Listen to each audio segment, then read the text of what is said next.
Hello বন্ধুরা, আজকে তোমাদের জন্য নিয়ে এলাম একটা নিরামিষ সুস্বাদু ঘুগনি রেসিপি। এর জন্য প্রথমে আমি আলু আর ছোলাটাকে নুন ও হলুদ দিয়ে সেদ্ধ করে নিয়েছি।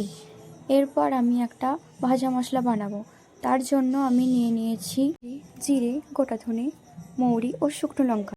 এরপর ভাজা মশলাগুলোকে নামিয়ে নিয়ে এর সাথে আদা কুচি, লঙ্কা কুচি ও টমেটো কুচি দিয়ে ভালো করে পেস্ট করে নিতে হবে। পেস্ট করা হয়ে গেলে কড়াই অল্প পরিমাণে তেল দিয়ে তারপর ভাজা মশলা যেটা পেস্ট করে রাখা ছিল ওটা দিয়ে কিছুক্ষণ নেড়েচেড়ে নিয়ে আলু ও ছোলা ওটা দিয়ে দিতে হবে। তারপর কিছুক্ষণ নাড়াচাড়া করার পরে অল্প পরিমাণে জল দিয়ে ওটাকে ফুটিয়ে নিতে হবে। ফুটানো হয়ে গেলে এরপর ধনেপাতা কুচি ও সাথে গরম মশলা ছড়িয়ে কিছুক্ষণ নাড়াচাড়া করে নামিয়ে নিলে রেডি হয়ে যাবে।